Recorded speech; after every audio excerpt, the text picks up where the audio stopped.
year. But if you can do no more, you can go to anomicage.com. Looks a lot like that. Woo, without that. And you can check it out. All right. So we got that off of our chest, so to speak, huh? So much to get into this evening, don't we, ladies and gentlemen? Title of tonight's episode: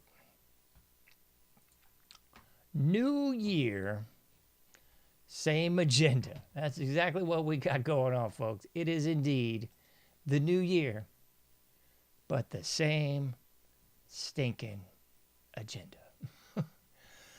So I always kind of find it funny. We just got through with Saturnalia in December, and then we're up to the celebration of Janus here, December 31st into January 1st, with this, of course, where January gets its name from the Roman god Janus. It's a two-faced deity, in case you've never seen it. It's one's looking forward and one's looking backwards, and it's, of course, on January 1st is when the Romans celebrated Janus. And it actually comes from another holiday. It comes from the Babylonian holidays, of course, more paganism. But in case you missed it, that's where January comes from, is Janus. And that's, of course, absolutely smurfly where we celebrate the new year, looking forward and looking back at the same time. Celebrating January, enero. All right, so much to get into this evening, because we're going to tackle the obvious that you're seeing on your screen there. We're going to get into just that, the New Year, same agenda. We're going to get into what we saw, ABC, Times Square nonsense going on. There's so much to delve into. I'm not really sure where to start. Well, I'll start with this one. This is kind of a little bit off topic. I usually save the news for the end, but what the heck? It's kind of applicable, I think. So in case you missed it, Bridget Bardot died right before the new year. Famous actress, really just an international sex symbol. France, but we won't hold that against her. But Bridget Bardot, like so many, kind of hung up her boots from the occult world of Hollywood many years ago. And I wasn't even aware of this. I mean, I don't even follow any of these people. But Bridget Bardot, definitely one of those people that was leaning more on the conservative side of things. Oh my goodness. And if you follow me on social media at all, which you should if you're not already, I'm on the Twitter, I'm on the Facebook. What else am I on there? Odyssey, YouTube, Rumble, BitChute, pretty much anything that you would typically assume to find me on. And check out my YouTube channel. It doesn't get any love. They screwed me a couple years ago, and I wasn't on for a couple years, and then finally they still wouldn't give me my page or any of my followers back, so I started over from scratch. Obviously, it's shadow banned out the yin yang. I don't think they're letting anyone see anything I do. I'm darn right funny now. But I have started posting some shorts on YouTube, which seems to be getting a little bit of traction, but not anything to speak of. So check out the YouTube if you haven't already done so. And the Twitter, too. Twitter's screwing me as well. They're trying to say that anything I post is spam. So, as I said on the last episode, it would make my cockles of my heart warm if you'd go ahead and share those links all over Twitter. It would make me giggle inside, I must say. But anyway, back to the topic at hand. What I was trying to cover was Bridget Bardot. Her death, I think she was well into her 90s, so it wasn't due to the COVID hoax. It wasn't due to drugs, nor alcohol, nor suicide, and she didn't appear to be taken out by the NWO. She appeared to just die of natural causes in old age, but that did not stop the usual suspects on the left. They masquerade as Democrats, but we know what they really are. They're Luciferian death cult pedophiles known as communist trash. So that didn't stop the communist trash, specifically this creature from the Black Lagoon. Oh, my heavens to Murgatroyd. After queer writer Emma Spector accused Bridget Bardot of being defined by ugliness. Defined by... This is a quote, apparently, from this creature. Bridget Bardot, I mean, international sex symbol for decades, is defined by ugliness. I'm not going to, it's going to be difficult, folks. I'm not going to say what I'd like to say. I'm just going to say, take a look at the imagery on your screen and take a gander at who might actually be defined by ugliness. Defined by ugliness, Islamophobia and far-right views. Vogue's X page was flooded with so many negative comments that they removed the link. This is Emma Spectre. Whew, looking like a specter. It's that old Dio song, like a rainbow in the dark. My goodness gracious sakes alive. You better hope you see this creature in the dark. It's scary, baby. It's scary. This is Emma. Her pronouns are she, her.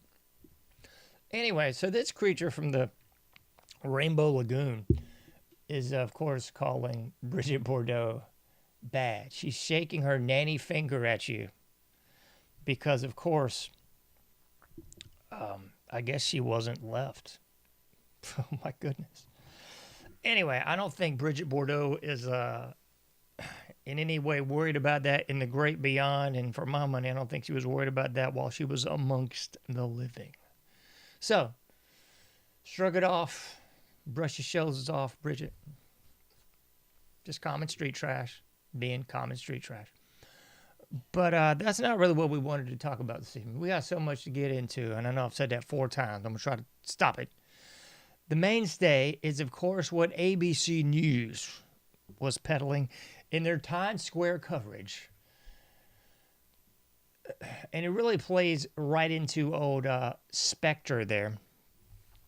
What was this chick's name? I've already stricken it from my mind. Emma Spectre. Emma Spectre.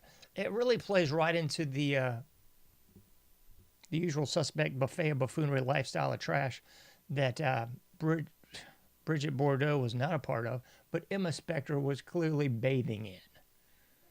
So we'll get into that and how they all sort of connect. But more to the point, I really wanted to get into the moving of the Overton window, the social conditioning. What's that other word I was groping for in the dark? Cultural Marxism. Thanks. It was in there somewhere. And how all that really plays into what we are seeing 8 days a week and twice on Sunday. But more to the point, how it's reflected in our perceptions of New Year's. Because New Year's Eve is vastly seen, and rightly so, because it plays into the worship of Janus. Because Janus, as I mentioned on the last show, the worship of the Roman god, Janus, was punctuated by a lot of booze spilling and swilling, and it was also punctuated by vows every year of what you're going to do or not do in the following year. So on the individual level, I think people follow the worship of Janus under the guise of New Year's and actually do place a lot of emphasis on being drunk trash and, of course, on making those proverbial vows for the new year. Everybody's going to lose weight. The gyms are flooded for a couple weeks with all these obese people that are seeking to make a change. And I heard this once long ago from a wise man in a gym who I used to know. Shout out to Joe if you're out there. Joe said this lovely little quip that the gym makes it grow, but the kitchen makes it show. Quite apropos, Joe.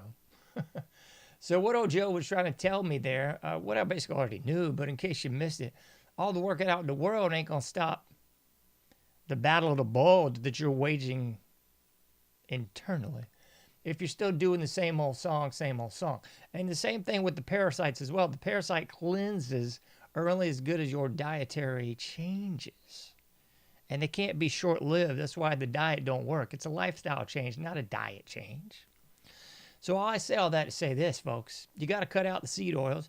You got to cut out the carbs. You got to cut out the GMO, the non-organic, the bug bits, and all the other garbage. La basura. In a supermercado. You got to throw all that jive in the garbage, baby. Do it. You don't need that mess. I know some people are thinking, oh, when the revolution comes, I might need this. No, you don't, man. Throw all that refuse in the refuse pile. Go on that Asian diet if you want to. Just get yourself a bunch of rice and a bunch of beans. You'll probably be all right. Remember the two sisters from the Mesoamerican cultures? They would grow the corn and the beans together, and the corn would rise and the beans would grow up the beanstalk, and that's all legit, for real and truth. But you might not also need some quinoa too. Get you some quinoa. It's way better than that rice, even the brown rice. Not to be rice racist, but I'm more fan-friendly to quinoa, don't you know? Anyway, you didn't come here to do cooking with Irma. You came here to talk about some New Year, some Año Nuevo. New look, same agenda. So how this works is a lot of people look at this on the individual, but the powers that be, those upper tier puppeteers, they're looking at this on the cultural or on the societal. Man, I was going to pull up the two etymologies of society. It's kind of crazy if you look into it. I'm going to have to do that on another show because I don't have that pulled up, and I don't want to give you the wrong information. Nay, nay, not today. Not this way. We shan't, folks. We'll cover some of these news bits and bobs, and then I will succinctly tie it up in a nice little bow and pull the ribbons on it for you. Los lazos in the end. All right, so let's pull the obvious here. This is from ABC, their coverage of Times Square, and I'm going to show you what they were showing you on your screen, your individual telescreen, you know. All right, let's pull it up. Somebody's freaking out. And I'll play-by-play it for you. Okay, play-by-play it for you. So somebody ain't listening, or excuse me, they're not watching it. They're just listening to it. All right, so the first thing they're showing you as the clock strikes midnight, as the ball descends to its final destination. Ground floor, don't you know? Tercer piso. What we got going on is an obvious person of color smooching with a blanco. Oh my. I didn't see that. I didn't see that coming. Did you? I mean, of course, that's all you see in every sort of advertisement, every sort of television show, every sort of infomercial, every sort of way they can package and repackage the obvious. The degradation, destruction, and otherwise implosion of anything blanco. Don't say it, John. Just say blanco. Okay, I will. Anything blanco is malo. But los colores son buenos. You feel me, folks? The blancos are bad, but the colors are good. Especially if those colors are mixing in with the blancos.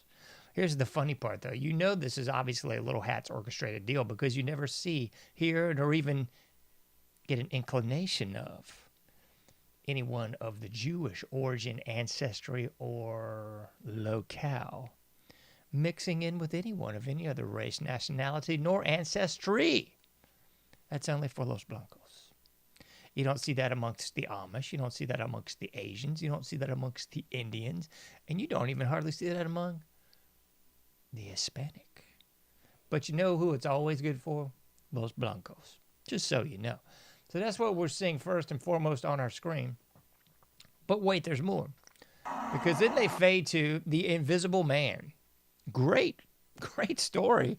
And I love the old school movie as well. Not the Hollow Man version, but I like the old school black and white Invisible Man version. So we went to the first scene, person of color, and now we've gone to Invisible Man, which is pretty funny. I mean, I guess they were hoping that it would just be some moronic imbecile with their slave shackle on, still repping like it's COVID times. But maybe they couldn't find somebody that was just repping a slave shackle, so they meant, man, we don't have anyone with a slave shackle on. What we do have is someone dressed as the Invisible Man. So, there you go. Invisible Man. Let's move on. Confetti falls, confetti falls. Oh, my heavens, we've got some homosexual kissing on the screen. Oh, my. Oh, dear. Heavens to Betsy, heavens to Murgatroyd, how shocking. So you got that, folks. Their big lead, and I'm not going to give you the whole 9, but I mean that's what their main pan was on the homosexual males besindo, doing a little smoochy there on New Year's Eve in the wake of the ball drop in New York City. Times Square, don't you know? So that's what we had going on. That was the big thing that everybody was just having a love fest about. I was going to show you this video, but it didn't even bear watching, really. But it was Scott Van Pelt, a la ESPN. If he's still got a job tomorrow, he must have done something, Scott. Because you might not have a job tomorrow. Because they showed this little montage that I just showed you at ESPN up there in Connecticut. Pink is out. Connecticut, folks. They showed you a little montage of the exact same thing I showed you in Connecticut. And Scott Van Pelt was all too happy, full of glee. He might have been even a little gay about the whole thing until they showed you, or rather showed him what I just showed you. You know what I'm talking about? A little basso, a little this or that. Let's go big screen, because nobody, yeah, they showed a little of that on the screen. And old Scott Van Pelt was obviously kind of like, oh my heavens, what the? Scott Van Pelt was clearly not down with the get down. He was clearly like, ooh, I ain't trying to see 2 guys making out on New Year's Eve. That's not for me. And it ain't for Scott Van Pelt either. So I say that hopefully Scott Van Pelt's still working at ESPN tomorrow. I don't know. You never can tell. But what I do know is I went down the rabbit hole just a little bit with this whole thing today. And I was trying to find a good image to put on the show artwork. You know, this one. I was trying to find a good image to put on the show artwork. And I wanted that image from 2026. You know, the first few moments of that year, the first day of the year. And I was trying to find that exact image. And I actually ended up finding the image from 2024, which was very similar. And I went, what the heck is this? How can this be? This ain't the same dudes. And then I looked and it was 2024. And I went, what the jive turkey is this mess? Are they running the same op a couple years in a row just to move that Overton window? Well, that's exactly what they're doing, ladies and gentlemen, boys and girls. Humans of all ages, those of you who still identify as human, that's exactly what they did, folks.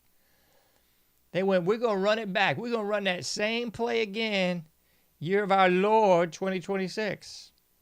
Because they did not get the exasperation, the invigoration, and I guess the approval in 2024. Maybe they got it in 2026. I feel like there's a lot more boobs in the room in 2026 than there was in 2024. So probably so. A lot more morons, ne'er-do-wells, carpetbaggers, buffoons, and otherwise imbeciles that are going along to get along. Shout out Kwame Brown. In 2026 than there were in 2024. So I went down the rabbit hole a little bit. I'm going to show you this one on your screen. Yay. That's what we were seeing in 2024. As the new year rang out, and guess what? It was the same players in the same game. You feel me? Here, check this out. That is for same sponsor, Planet Fitness. 2 gay dudes making out. Same deal. In this instance, 2024, it was even more socially acceptable. It was even more playing into all the harmonious PC things, the virtue signaling that you have to prescribe to or you're a bad person. Because in 2024, it was a black dude and a white dude. Somehow in 2025, it was 2 white dudes, allegedly. I ain't so sure, but I'm thinking those are 2 blancos. Could be a person of color in it, but I'm thinking those are 2 blancos. Maybe a little bit of Middle Eastern, maybe Hispanic. I'm thinking 2 blancos for sure. But not in 2024. It was a black dude and a white dude. So I went down the rabbit hole just a little bit to bring you some information. And here's what I found out. Here's what we got. It's much like we see with Mondani, actor in New York City. Trump, actor as our commander-in-chief. Zelensky, actor over there in Ukraine. So here's the deal. And I was only able to find cropped images until I did a little bit more searching, and I found this one. So here's the real deal on these chaps. Can we zoom in on a little bit? Because we want to see the whole deal of these fellows. Yeah, that's what we're looking for, ladies and gentlemen, boys and girls, humans of all ages. This is double ball drop. Throw in your double entendres here if you can, if you will, if you shall. So on the left of your screen, we've got Corin Christian. Corin Christian. It's always about blasphemy. It's all about the inversion of the normal, and it's always about a humiliation ritual. So Corin Christian is the black male on the left. And if you watch, as I did, like a little video on it, I believe it was from CNN. They interviewed these two guys, and he was labeled as a creator. I'm not sure what the devil that means. He was the more effeminate of the two. Black dude on the left, Christian Corin. White dude on the right, he is Jake Erickson, and he was labeled in the CNN piece as an actor. So follow with me if you can, because it's the same deal. It's the same deal. So we got 2026 on ABC. We got these gentlemen. I didn't pull up who they are. That's irrelevant, really. And then 2024, we got these gentlemen. ABC, same sponsor, Planet Fitness. You with me so far? We got an actor as El Blanco and a creator as El Otro. Yeah. Okay. Now, follow me down this rabbit hole a little bit, because you might be familiar. If you're not, you probably should look into it. Into these lovely hand symbols that they always see. And usually it's going to be something obvious, like the old, the hand in the lapel. You've seen that with George Washington. You've seen that with all these big figures over the years. Almost every image. I've seen them with Darwin. I've seen them with George Washington. I've seen it with Napoleon. It's always the same hand in the jacket. And it's a Masonic symbol, obviously. But now you're seeing more and more the eye coverage. Yep, this is my Illuminati ritual. Yep, eye coverage. Send me your money, Illuminati, please. And if they're not doing that, they're doing this lovely, there we go. This lovely sign right here. It's usually this kind of deal, which is what old Jake is doing there, Jake Erickson on the right. So Jake Erickson, obviously, I don't think I've ever seen him in anything. Maybe he's a struggling actor, and maybe he's just doing the go along to get along thing to show his allegiance to the NWO so he can move up the ladder quicker. He's a gay dude. He's showing his Illuminati allegiance. He went out on ABC, probably at the behest of Planet Fitness, to do this gay makeout session in 2024. So that's what's really going down with old Jake and Corin there. That's what's going down with these cats. And let me see. I don't want to lead you astray here. I'll put this one on the screen for you too, just so you can follow along with me, because it shows these two guys. This is from the CNN article. Well, actually, excuse me. This is the Pink News article, but it's taken a lot of bits from the CNN piece, talking about how their actor, or at least the dude on the right is Jake. My bad, Jake. Didn't mean to leave you hanging there, bud. So both of these dudes, actors, and that's what we were seeing in 2024, year of our Lord. So in my humble opinion, it's just they're running the same play, folks. It's a humiliation ritual. It is let's test the waters in 2024. We're going to run the exact same play in 2025. We got some different cats involved. Everybody's forgotten about the 2024 thing, because 2024 people were getting a lot of, Jake and Corin, they were getting a lot of negative comments. Ooh, imagine that. Some gay dudes making out on New Year's Eve bash, ABC Times Square. That's your main piece, and people have kind of frowned upon it. I'm shocked that anybody frowned upon it, because we live in such a nation of cowards, sheep, and imbeciles. But I guess in 2024, it was a little bit of a, what? Yeah. But fear not, because we're going to run the same doggone play a couple years later. And I looked into this because this was intriguing to me too. I was thinking to myself, Planet Fitness, if you've watched any of their jive in the last few years, It's all kinds of tranny pushing mess. If you remember the lady that got kicked out of the gym, I believe, and probably out of her contract with Planet Fitness because she was a female and in there trying to work out, and she, I guess, went into the female locker room and there was a dude in there. She was like, yo, why we got a dude in the women's room? And she made a stink about it, and she got kicked out of Planet Fitness. And you probably saw this from a couple weeks ago when the guy was kicking people out because they were trying to close early, I guess, and somebody was having the audacity to use the gym during normal hours, and they actually, I guess, did kick the guy out. So they're all about pushing the LGBT not so silent beep agenda. They're all about just shoving that up your rear. So I got to wondering about this thing. Who in the devil was the owner of Planet Fitness? So I went down a rabbit hole a little bit more, and I found this knocking at my door. So it is Michael and Mark Grandal, Grondal. Mark and Michael were the two brothers, I'm assuming here, that were the owners, operators, everything of Planet Fitness up until about 2012. In 2012, they sold a majority of their business over to, you guessed it, a multinational corporation, to TSG Consumer Partners. Yeah.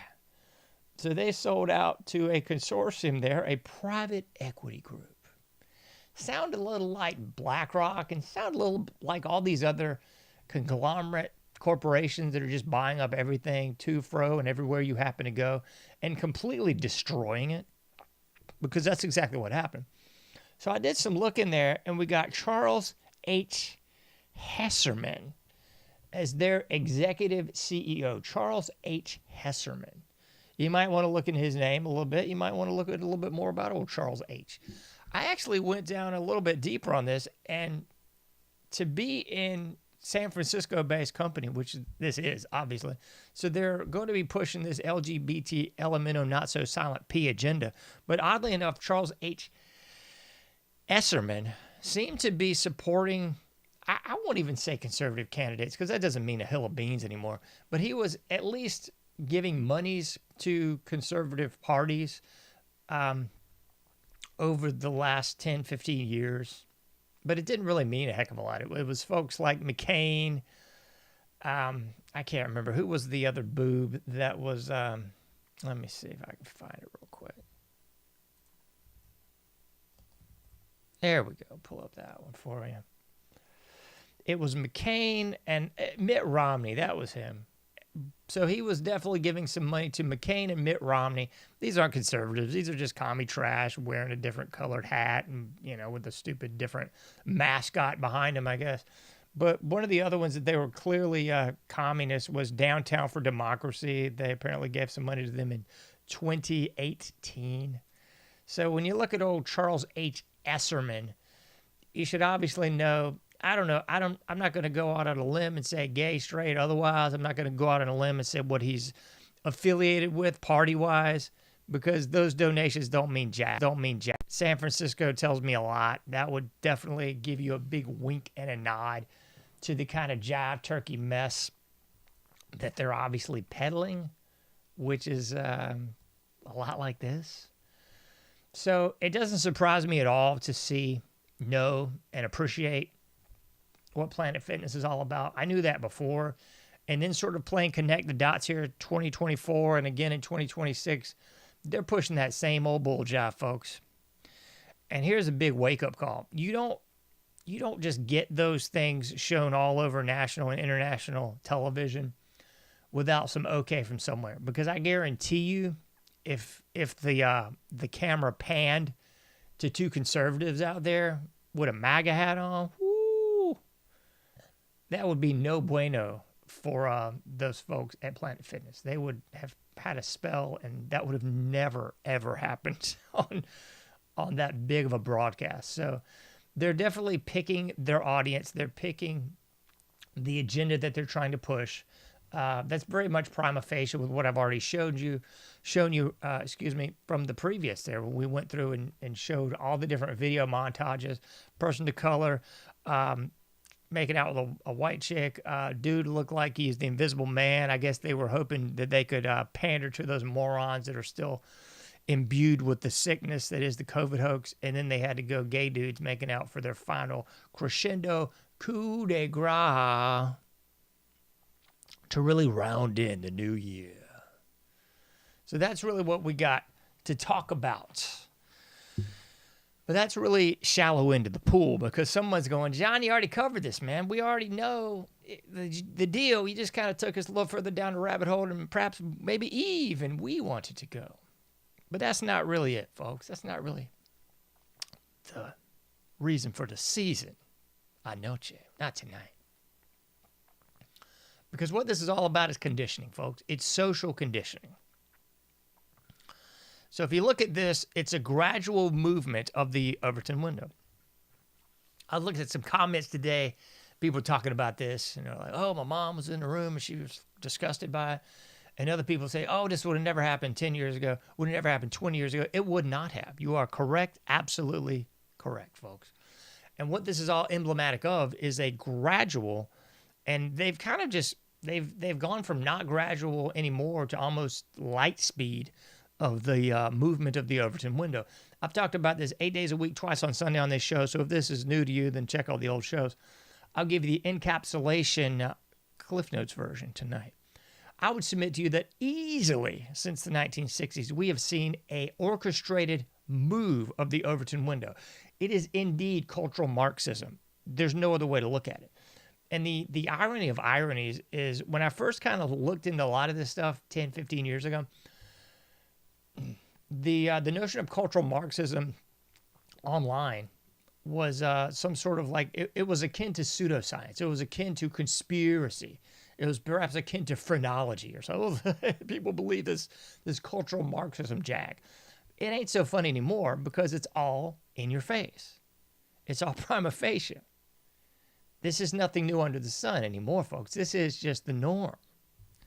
So people would be quick 15 years ago plus to look at the Cloward and Piven theory. Cloward and Piven, if I'm not mistaken, a husband and wife team. Sociologists, I'm pretty sure, but they could have been psychologists. My brain's a little fuzzy on that one.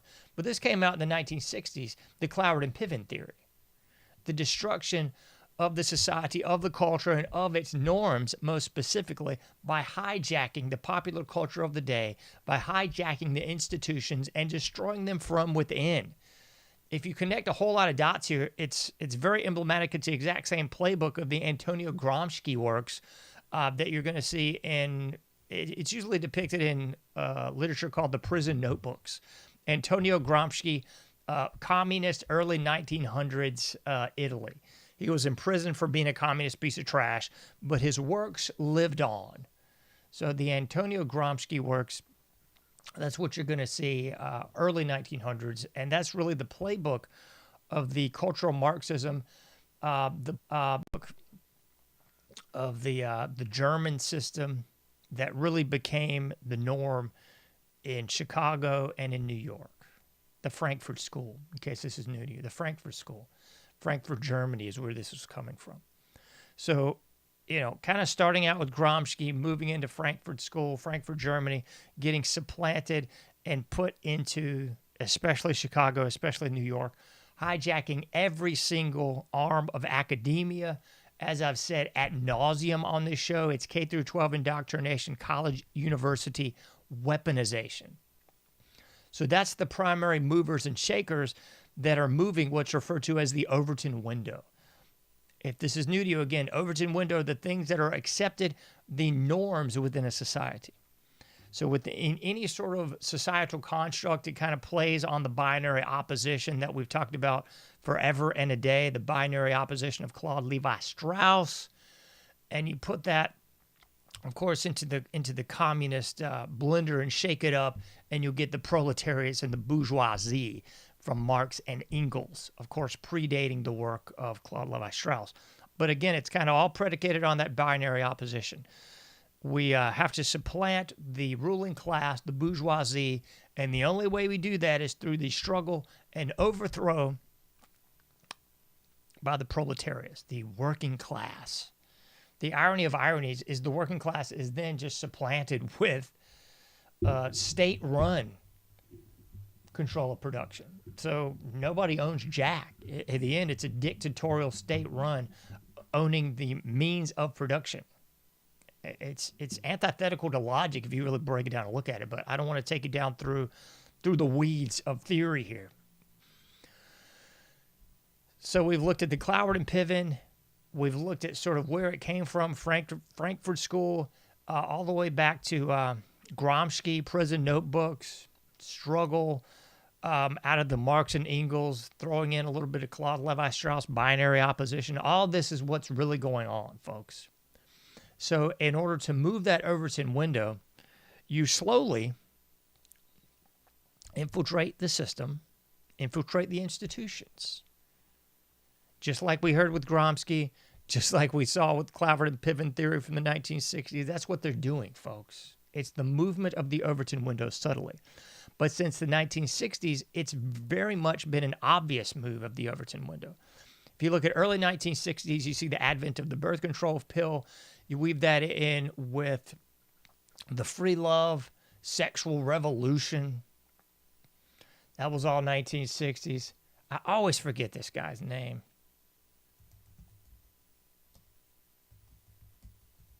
I'll look it up. Always forget this guy's name. Always forget this fool's name, man. I swear. Dang it. What is this guy's name? Somebody out there's already turned it off. Darn it. This guy's name, it's on the tip of my tongue, and now it's gone. Judith Reisman. Dr. Reisman. It did so much on this boob. Judith Reisman. Come on, man. This Kinsey. Dang it, that's his name. Kinsey. Kinsey was the guy out of Indiana University that really predated the sexual revolution because, of course, that really began in the 1960s. That began with the advent of the pill that was woven in with the CIA use of drugs on college campuses, peddling that with the electric Kool-Aid acid test. You saw further the normalization and the dropping of taboos and sexual mores in the 1950s with Playboy magazine, which was Hugh Hefner, more CIA, straight obvious CIA stuff. You saw the rock and roll switch from a more black-oriented music to merge within white culture with folks like Elvis, 1950s. That's all part of the CIA plan as well, moving the Overton window a little bit and a little bit and a little bit. By the time we see 1960s, we have a prefabricated counterculture coming out of LA, coming out of San Francisco. You're probably all very familiar with what was going on in LA especially, but the San Francisco stuff's kind of self-evident. The flowers in your hair, you know, the dark stories from inside the canyon. Yep, dark stories within the canyon. That's going to be, this gentleman, I so wanted to get him on the show, David McGowan. He died from a very aggressive cancer and just a years there. Was it turbo cancer? Anyway, weird scenes inside the canyon, Laurel Canyon, covert ops, and the dark heart of the hippie dream. That'd be David McGowan. He did a lot of great stuff. He did some work on the obvious prefabricated serial killer movement that came out in the 1960s as well. I would suggest, and all the evidence is very clear to me, that again was a piece of the CIA mind control, MK Ultra, woven in with the COINTELPRO, the Operation Chaos. All this was going on, a very heavily drug-fueled out of the SS and the German scientists that were brought over during Operation Paperclip a couple decades before that. We really saw that kind of merging in the 1960s and really just decimating the Overton window. Throwing drugs into the culture, throwing hippie music and just garbage rock into the culture. Really, it became, I would say, emblematic of the first real stages of pop culture and of adolescence really being a thing. So we saw that all fueled in with the Vietnam War, typified here, there, and everywhere with very, very public executions. We got MLK, RFK, JFK, Malcolm X. You roll into the 70s, you got John Lennon, and by the 70s, you really saw most of the big 60s stars, especially early 70s, just being snuffed out or dying, quote unquote, from different drug-related wink, wink things. You got Jimi Hendrix, Mama Cass, Jim Morrison, just to name a few. So all that was going on to move that Overton window. So I would say the 1960s was like the honeymoon phase of counterculture, drug-addled, sex, garbage culture. The 70s kind of became the hangover decade. A lot of people died. A lot of people picked up bigger drug habits. And the foundation of legacy rock was kind of laid in the 1970s. Anybody that was left from the 50s and 60s really became the first fledgling legacy acts of the 1970s. You roll that in with a whole lot more speed, lewds, coke, crank, and the like from the 70s, and that'll take us into the 80s, gradually moving the Overton window again and again and again. So all these different elements that would never have even been close to palatable in the 40s, 50s, that was just norm and commonplace by the time we rolled into the 80s. So by the time we rolled into the 80s, it was second into third wave feminism. It was definitely gay rights movements. It was red, black, and everybody you could pull out of the hat rights movements.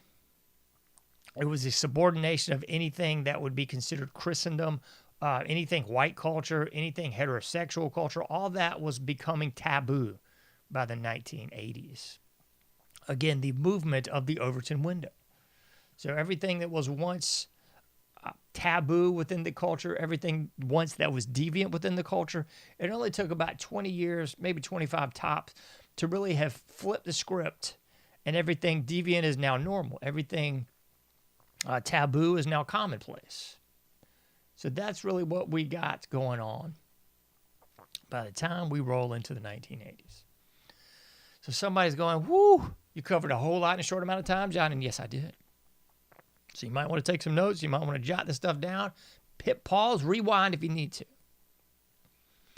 Because this is exactly what's playing into the nonsense that they just delivered to you. Yeah. That's who. There we go. That's what we're trying to get to. So it was just more of the same last night, folks. It was more of the same, trying to move that Overton window, trying to socially engineer the populace. Cultural Marxism at its finest. Because a lot of times people think cultural Marxism, they're expecting to see something out of Rocky IV. They're expecting to see, the red Russians with the hammer and sickle. And okay, that's cute and everything. But it's kind of like I've talked about so many times on this show. When you think of what evil is, a lot of people in their own mind's eye are going to look at, like, comically, mind you, like early Motley Crue with Shout at the Devil. They're going to think of Venom with In League with Satan and these sort of things.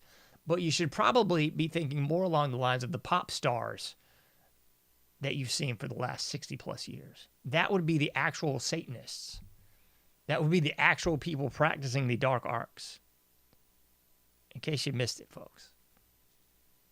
Fleetwood Mac, I've touched on them last few episodes because I can't even think of this singer's name. The boob that was out there touting her pro-abortion stance. So glad I got an abortion early on because Fleetwood Mac was just on the precipice of stardom. And I just saw I had a baby and I had to kill it. Had to do the proper sacrifice so that the band could play on. And if you've seen any clips of Fleetwood Mac in the last couple of days, you probably have. Because it's online with the comical stuff that you've seen from David Lee Roth, the comical stuff that you've seen from Vince Neil. And I say comical, it's not comical, it's downright sad. Because these people have a contract to fulfill. They have to keep playing their role as the star well into their 60s, 70s, and well on beyond that if they're still alive. They have to keep their contractual obligation to the dark arts. Because one sacrifice isn't enough. You have to keep on sacrificing. Just as Fleetwood Mac sacrificed the blood of the innocent and killed a baby there early on in their career. It's the same sort of thing. You still have to keep sacrificing. It's never enough, folks. Too much is never enough. That's just the plain hard truth of it. And that's exactly what we're going to keep on seeing. So back to what I was trying to explain there, the cultural Marxism isn't 1980, whatever it was, Rocky IV with Dragoff and the hammer and sickle. That's just what they want you to think it is. Cultural Marxism isn't about the hammer and the sickle. It ain't even about the proletariats and the bourgeoisie. The real point of cultural Marxism, the real point of the Cloward and Piven theory, the real point of the Frankfurt School is the destruction of the norms within the culture. That's what critical theory and the Frankfurt School are all about. It's all about typifying the proletariat and bourgeoisie. Oh, look how different everybody is. Let's destroy the normal and supplant it with the abnormal, the evil, the satanic, the antichrist. Okay, folks, you want me to break it down to you as dark as possible? That's what it's all about. It's all about the inversion of the Christendom and the inversion of the normal. Where the normal person would say, we got to protect babies, we got to keep them safe. The Antichrist version of that is, no, you can kill babies. That's what abortion is all about. It's all about sacrificing the child. Whereas the Christendom natural worldview would say man and woman join, they marry, they procreate, and flourish as a working unit. They say, no, you scum, you Christian filth. That's not what it's all about. It's all about doing what thou wilt is the whole of the law, says Aleister Crowley, prominently featured on Sgt. Pepper's Lonely Hearts Club Band. Do what thou wilt shall be the whole of the law. His humble abode was, of course, purchased by Jimmy Page, Led Zeppelin's guitarist, and their artwork and their music replete with the occult. So no, it's not man and woman united, flourishing, having a family. It's men with women, it's men with men, it's women with men, it's women with women, it's animals, it's incest, it's the whole 9 yards, because it's all free love, bro. Don't you know? That's what the 60s selling point was all about. It's free love. You can do what you want. Take the pill, take a bunch of LSD, smoke a bunch of weed, it's fine. Copulate with anybody in the commune, man. That was one of the tenets that was quite evident and obvious that you saw with the Manson family. If you don't know what's up with them, you should probably look into the history of the Manson family, because that was as CIA as you can get. That's all about moving the Overton window. In the 1960s, you also saw the advent of the serial killer culture. By the end of the 70s, you were all into the whole 9 yards. You had the Manson family, you had all kinds of other bozos popping up and cropping up all along the scene. Got into the Hillside Strangler. You got into Ted Bundy. By the end, you got into the 90s, you got into Dahmer. In the 80s, you got the Night Stalker, Richard Ramirez. These folks just seem to crop up overnight. Where'd they come from? They didn't seem to be there in the 30s or in the 40s or even in the 50s. Where did they come from, folks? I know somebody, a serial killer, fact-checking me and saying, what about Ed Gein? Yes, he did predate all that. I'm not saying it never existed. I'm saying it flourished. It was allowed to foster or fester. Perhaps that's more accurate. It was fostered and allowed to fester within the culture of the 60s, 70s, 80s, 90s, and beyond. FBI says, I think every state is supposed to have at least 2 serial killers in it. Just operating on the regular whenever you out and about, doing some fun shopping with a family. Keep that in mind, folks. You probably got 2 serial killers somewhere in your state hunting prey. Quite possibly funded and covered up by the CIA. I mean, that's how they did it with Manson. That wasn't his first rodeo. Manson was an old-timer, folks. Manson was not the young, hip whippersnapper that should have been hanging out in the 60s. No, he was an older guy, even then. But he got put in all the right places at all the right times. He was allowed to flourish. Look into that, man. It's a rabbit hole we don't have time to get into on this episode. So we got the obvious, the movement of the Overton window, the Cloward and Piven, Marxist, cultural Marxism. That's what we got going on. So when you see stuff like this, When you see these two dudes making out on New Year's Eve last night, I don't know why you would be watching that garbage in the first place. That's what the point of it all is. That's it, folks. And if you missed anything from last night was a humiliation ritual too, man. They had Diana Ross up there. I believe she's in her 80s. Up there still singing the hits, man. Contractual obligations. And any of the kind of contracts you're thinking of, folks, this is not the legal binding contracts. Like your Social Security number. No. This is contractual obligations on a whole different realm. That's why you still see, who was it? I saw about like 5-10 minutes of this bull jive. I think the only person that I saw up there that was even remotely relevant, and I say relevant as meaning it was awful music. They had Post Malone up there doing his country guy act. This is a boob that first came out as some of this, barely passing as post mumble rap. Post Malone was up there doing his hip hop shtick about 10 years ago, and now he is transformed like a rainbow in the dark. Now old Posty Post is doing his country shtick. So he was, I guess, the least bit relevant. And who's that other dude? Mr. Worldwide. Mr. Worldwide. Pitbull was up there. He's just funny. He looks like he's having a good time. But then you also had the Go-Go Dolls. Shout out to this, I don't even want to say his name. This cat named Dave I used to work with a long ago. He's probably in prison by now, man. Used to always say the Go-Go Dolls back in the 90s when this crap was warm crap as opposed to cold crap, which is what it is now. And then, of course, you had Diana Ross up there singing the hits, and it was just it's a montage of sadness. Every time I had the misfortune of kind of like flipping through the dials or cutting something on New Year's Eve for like 10 minutes, which is what I've done the last 2-3 years. Like 10 minutes is all I can take. 10 minutes of this bull jive. And you just feel bad. You're just like, oh my God. It's kind of the bull jive you just saw on your screen there with these two dudes making out. That was bad enough. And then you got to witness these legacy acts still trying to pipe out the hits. And it's just, why, folks? Why? You never saw this. I guarantee you turned on 1960s television New Year's Eve specials with Dick Clark. You weren't going to see music from the 30s. There's no way in bleep you were seeing music from the 30s on television in the 1960s. But that's where we're at now. And we're at that now because the current music is such dreaded balderdash. Just complete feces festival. Just terrible. I always hear people complain like, oh, I wish they'd play these older acts at the Super Bowl. I guess, like, sure. Would I rather see Metallica or whatever the newest satanic garbage that's going to be at the Super Bowl this year? I guess. Still kind of sad, but sure. I'd rather hear Master of Puppets than whatever satanic, gay, tranny bull jive they're going to show you at the Super Bowl this year. Same thing with the New Year's thing, man. It's always, here's some legacy act crap from 30 plus years ago.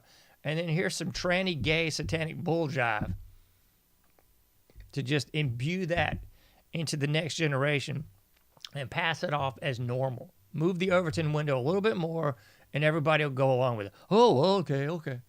So then like the millennials and the people that are whatever this generation of garbage is that are in their 20s and teens now, they probably already sat through the 2024 gay kiss. So when they see the gay kiss at 2026, they're like, oh, well, there's some gay dudes making out on New Year's Eve, ABC primetime. So it becomes commonplace, just as the drug deluge, the free sex, the crap music of the 60s and 70s and beyond, just as that became just the way it is. This is commonplace. This is how much everything sucks. It's just the norm. So if you look at 50s culture, if you look at, we'll say 1959 culture juxtaposed to 1969 culture, they may as well have been on a different planet. Different planet, folks. You look at the like Ozzy and Harriet, Donna Reed, 1950s mess, and then juxtapose that to, I've touched on it so many times. It Takes a Thief, where it's the rise of the anti-hero. It takes a criminal to catch these people. Oh, it's like the 60s version of Dexter, where you got people rooting for the killer, rooting for the thief, rooting for the bad guy. And that just became emblematic of the culture. It became the norm. So then when you kick the can down the road 20 years, everybody's cool with just anti-hero, with just, well, sometimes you just got to kill somebody. Well, sometimes you just got to do a little blow. Well, sometimes you're just going to be a drunk piece of trash and kill somebody. I mean, it's commonplace now, folks. It's commonplace. That's why it's become normalized within college culture to just be a promiscuous, drunk, druggy piece of garbage. And don't worry, you'll pay hundreds of thousands of dollars for it and urinate 5 years of your life away. Instead of going into an apprenticeship, instead of going into entrepreneurship, instead of it just going out and working at a blipping car wash, for God's sakes. You'd probably be better off. But they've chastised people that do the aforementioned three things. Oh, you can't just be an entrepreneur. You've got to get a business. Oh, my God. You can't just work for yourself and be an apprentice for a few years. You've got to go out and go to college, huh? This is just more of the rise of the intellectual class, the rise of the do-nothings but know a little something. What's that old adage for, I think it was usually college professors? Those who can't do, teach. There's a lot of truth in that, folks. There's a lot of people overly specialized in one particular thing. Overly specialized in astronomy. Oh, I know a lot about the stars. Can't find my butt with both hands. Can't change a light bulb nor a tire, but I can tell you all about the celestial orbs. Know a whole lot about chemistry. Can't even vacuum your house. Can't probably plant even a sunflower to grow in your yard, but you can tell me all about chemistry. And this is also just part of the move of the Overton Window. That's why K through 12 indoctrination, college, university weaponization works, because people through second wave feminism have been taught that they have to go into the workplace. They have been taught that being a mom is bad, being a father is bad. So you park your kids with the K through 12 indoctrination. And they're taught by these sort of ne'er-do-well scum that just promulgate this filth. Susie has two mommies or whatever this kind of bull jive is. All the pornographic, gay, tranny mess that's all over public schools. And then after 13 years of this garbage, then you go into the university system and then they weaponize it. They say, well, did you know? It's all bad. These darn white devils and their stupid Christianity. They're the ones that brought slavery. They're the ones that killed the Indians. They're the ones that did everything bad on the face of this stupid planet, folks. What they don't tell you is they're actually the ones that did everything to benefit the stupid planet. They're the ones that ended slavery. They're the ones that actually protected the Native Americans in the end and tried to help them. They're the ones that actually brought their stupid pipe dream of equity into even a glimmer of existence. They're the people that brought the rise of the nation state, the advent of having a surplus and not living hand to mouth. But don't worry, you'll never get that in the K through 12 indoctrination, college, university weaponization. You'll just get taught what a dark lot of garbage you are. I can't wait. We hate you. I should have pulled this up, man. I should have pulled this up on the screen. Darn it. There's no way I can pull it off right now, I don't think. Let me see if I can find it real quick because somebody's going to freak out. Because I was thinking to myself just the other day, like, where did a lot of these stupid terms come from? And this notion of the melting pot came up. And I was like, that's very funny. Where did this notion of a melting pot actually come from? Can we see any of this on the screen? Yes, we can. Let me see if I can show it to you real quick because this might be shocking. Might not be. But there was an actual book, as there always is, that coincides with a lot of these stupid terms and theories. And I didn't even know this. I was, as usual, man, I love finding out new information because I like to learn. But it was this notion of a melting pot. Darn it, where is that book? I wasn't even thinking about it, and then I was like, holy shnikes, I should actually talk about this. Come on, where is that darn book at? Dang it. There it is. It's called The Melting Pot. See if I can pull this up for you. Copy image. Let's see if I can put it over here where it needs to be.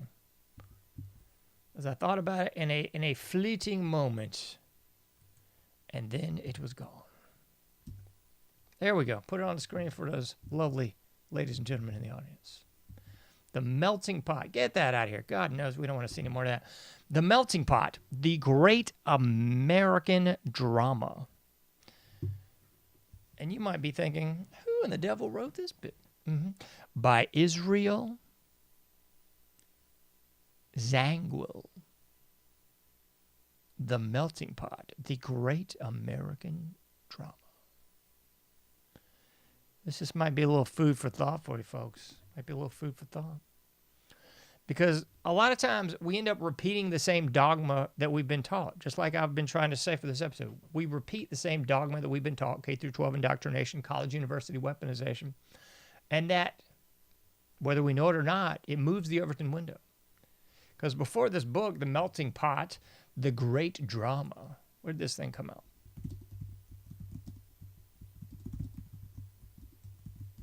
Let's see. I know it's going to tell us something here.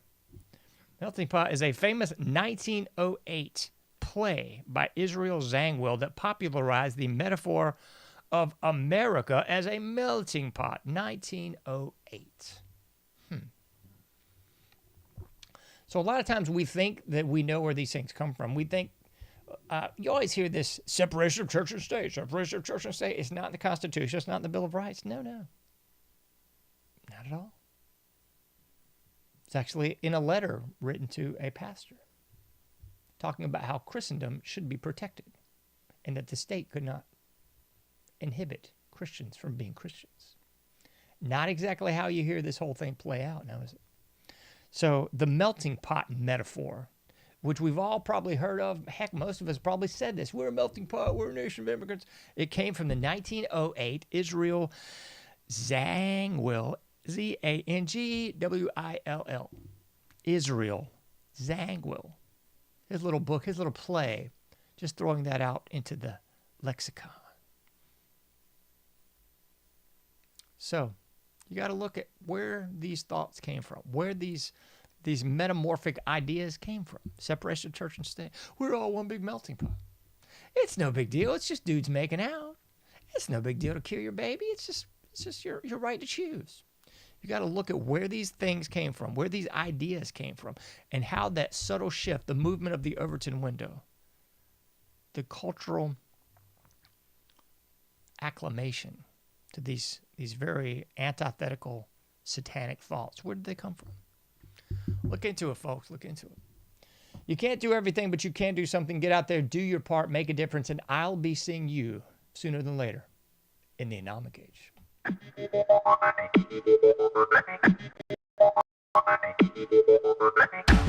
Thank you for listening to The Anomic Age, a John Age project.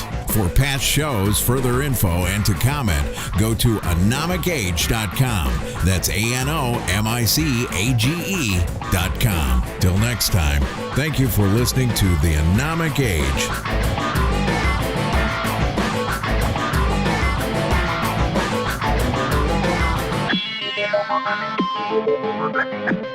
Thank you.